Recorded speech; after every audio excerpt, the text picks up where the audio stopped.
O que aconteceu ali no meio do caminho que levou pra você pra esse lado? Especializar nessa área. Assim, eu gosto da natureza. Uhum. E o combate a incêndio, ele te leva a lugares que você não conheceria como um turista comum. Eu conheço lugares do Parque Nacional de Brasília que poucas pessoas andam. Conheço lugares no Parque Nacional da Chapada dos Veadeiros, do Parque Nacional da Serra da Canastra, que turista nenhum vai. Né? Não porque eu estou desobedecendo, né, as regras de utilização do parque, mas a gente vai atrás, né, dos incêndios para apagar esses incêndios, ou a gente vai executar algumas ações de prevenção que ninguém anda. Então, assim, Te deu acessos que você gostaria de ter, você diria. lugares maravilhosos. Uhum. E o conhecimento da natureza, que eu imagino, justamente porque você também trabalhou com tribo indígena, né, na época do estágio, então tem muito contato com a medicina natural, né?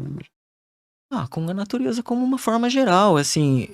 Vocês podiam ter feito uma pergunta assim pra mim, ó. Vai. Por que um antropólogo trabalha com prevenção Então, e combate a incêndio? Na minha florestal? cabeça, eu tava aqui, como você... Não tá batendo como você conhece tanto sobre fogo, sobre geografia em si, sendo que você trabalhou, você estudou ciências sociais. E aí eu falei, de onde que vem a antropologia, de onde que vem a sociologia, onde que liga a chegar nesse ponto? Na minha cabeça não faz esse link. Vou fazer o link Boa, agora boa. pra você. O fogo, ele é uma consequência. Ele é uma consequência de costumes. Ele é uma consequência cultural. Uma consequência da sociedade. Né? O fogo, ele não aparece do nada.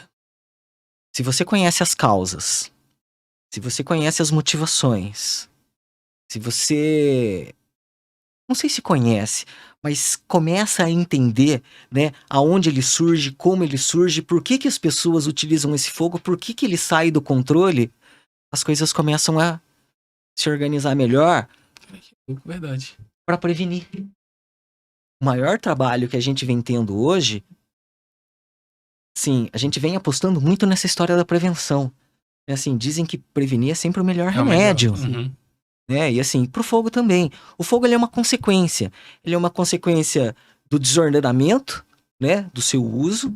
Ele é uma consequência de conflitos, né, de territórios, né, conflitos entre vizinhos, conflitos entre servidores e populações residentes.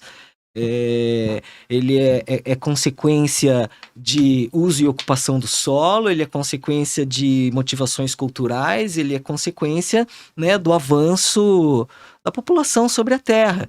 Então, assim, a gente entender, né, essas motivações ajudam a gente a pensar em ações de prevenção. Entendi. Fez o link? Fez total, fez sentido. Fez sentido na minha cabeça aqui agora. E eu queria também entender de essa trajetória de, tipo, na minha cabeça ainda não saiu, tipo, como você sai das tribos indígenas e chega aí, o que acontece nesse meio do caminho na sua vida? Cara, nada tem muita explicação lógica, cara. Eu tava vendo uma história, eu tava vendo um negócio muito louco hoje, que a mente humana, ela antes, as gerações antes da nossa, a cada 10 anos eles tinham uma mudança radical na vida, né? E aí isso é o natural. E aí agora com a existência da internet, as mudanças radicais estão vindo em 5 anos, a média tá sendo em 5, 6 anos, tipo, caiu pela metade, tá ligado? E, tipo, a gente tá vivendo mudanças mais rápidas, né? Então, às vezes, são mudanças não lógicas, são aquelas mudanças, tipo, a pessoa muda a vida dela completamente. A gente não consegue explicar tudo na vida. Uhum. Saio do trabalho de comunidades indígenas, mas continuo trabalhando com gente. Né, assim, trabalhar com fogo não é bater fogo e ficar apagando incêndio única e exclusivamente. Né, você trabalha com essas histórias que eu disse, de causas, motivações, sejam elas culturais, sejam elas locais, sejam elas o que for. Mas a gente trabalha com brigadistas, né? A gente contrata no ICMBio 1.500 brigadistas todos os anos. A gente trabalha com, né, colegas, a gente trabalha com outras instituições, corpo de bombeiros, outras pessoas. Então, assim, eu continuo trabalhando com gente. Assim, claro que tem o elemento natureza, o elemento natural, Mas eu levo em consideração essas relações humanas, né? Não se diz aí, né, assim, das instituições, né, das agências, da sociedade. É tudo feito por pessoas. Uhum. No final, se você entende pessoas, tudo. Até a gente aprende um pouco isso. E eu queria saber quais são as unidades de preservação que tem hoje em Brasília aqui. Brasília? É. Parque Nacional de Brasília, que o povo confunde com água mineral. Água mineral é uma piscina que fica dentro do Parque Nacional de Brasília. Floresta Nacional de Brasília. Área de Proteção Ambiental do Planalto Central. Área de Proteção Ambiental da Bacia do Descoberto. São 4 unidades de conservação federais localizadas no Distrito Federal. Nossa. E eu queria entender como é que é o seu dia a dia. Tipo, você chegou lá, o seu trabalho, quais são os tipos de coisas que você tem que resolver, que aparecem normalmente pra você, assim? Eu imagino que deve vir coisa de tudo que é lado, BO de tudo que é lado. Eu quero entender como é que funciona. Vamos lá, assim... cada unidade de conservação tem uma equipe. Tem um chefe, tem outros servidores. Então, assim, muitos dos BOs, né, eles são resolvidos localmente. Equipes muito boas, né, servidores capacitados, treinados, inteligentes, descolados, espertos.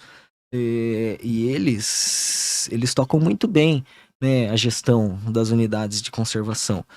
Você quer saber do meu trabalho ou do trabalho deles? Porque, assim, nem sempre eu bato fogo. Né? Assim, o meu trabalho hoje é aqui na sede do Instituto Chico Mendes. E o meu trabalho é prestar apoio a esses colegas. Prestar apoio a essas unidades de conservação. E o que é isso? Né? Apoiar a discussão do planejamento da distribuição dos brigadistas. Articular a aquisição e o fornecimento dos equipamentos de proteção individual, das ferramentas, dos veículos, né? Negociar com outros setores do ICMBio a disponibilização de recursos para alimentação, para transporte, para combustível. Eu sou um articulador. Parte estratégica ali, né? Por exemplo, se a gente... O Instituto Chico Mendes é aberto à visitação, tipo a sede ali? Tipo, as pessoas podem ir lá conhecer ou não? Existe um programa de visitação pública? Eu acho que seria legal, assim, eu olhei para trás porque tem algumas colegas aqui do ICMBio. Normalmente a gente recebe o pessoal para fazer reuniões, né, para conversar sobre assuntos relativos às unidades de conservação. As unidades de conservação podem ser visitadas, né, assim, tem o Parque Nacional de Brasília, tem a Floresta Nacional de Brasília com inúmeras trilhas, né, e as sedes administrativas, elas, né, o pessoal passa na frente, eu acho que não custa nada o pessoal passar e, assim, mais do que o ICMBio assim, são 4 prédios, né, visitar a Floresta Nacional de Brasília é muito mais legal, visitar o Parque Nacional de Brasília é muito mais legal do que visitar concreto. Eu confesso que eu nunca fui no Parque Nacional. Então, eu ia falar isso agora, eu falei, mano, eu moro aqui há 23 anos e nunca fui, mano, nunca fui. Nunca fui. Eu já fui visitar floresta de outros lugares, mano, mas daqui não. Pra dizer que eu não fiz trilha, mas eu fiz as trilhas pra ir pra cachoeira lá na Chapada. Turistano, né? Eu era só de turista, nunca fiz trilha assim muito. Então, o Parque Nacional da Chapada dos Veadeiros tem um escritório lá, ué, tem toda uma dinâmica do dia a dia, né? E assim, as unidades trabalham com inúmeros outros assuntos. Assim, fogo é só agora que... Exemplo, Parque Nacional da Chapada dos Veadeiros. Época crítica de ocorrência e incêndio. Agora. Mas assim, não só agora, mas durante o resto do ano, eles executam inúmeras outras ações, né? Apoio à pesquisa, apoio ao voluntariado, né? Apoio à história da visitação. A visitação dá trabalho, cara. Sim, tem gente fica perdido lá no Parque da Chapada, E né? não é só isso. Assim, hoje tem uma concessão lá dentro, mas assim, você precisa controlar a entrada, você precisa fazer a manutenção da trilha, né? Você precisa ter parcerias com outras instituições, porque as pessoas podem cair, podem se machucar, né? Já teve morte, né, em alguns lugares, né? Nesses lugares você precisa estar preparado para dar esse tipo de resposta. Você vai receber uma universidade lá que vai fazer pesquisa sobre botânica. Você precisa organizar a chegada desse pessoal. Você precisa pautar eles. né? Existem os trabalhos administrativos, né? As unidades de conservação têm veículos que precisam de combustível, que precisam de manutenção, que precisa trocar pneu, trocar óleo, né? Então, assim, tem inúmeros outros processos que são feitos, processos de regularização fundiária ou de conselho. A maior parte das unidades de conservação tem conselhos, né? Assim, a gente escuta também a sociedade, né? Com relação à unidade. A unidade, ela tem o fim, né? O objetivo de servir a sociedade com um espaço recreativo, com pesquisa, com conservação, né, de biodiversidade, de mananciais, de água, de inúmeros outros aspectos. Meu, dá trabalho isso. Imagino. Em, que- Então, fogo é só um pedaço. em questão de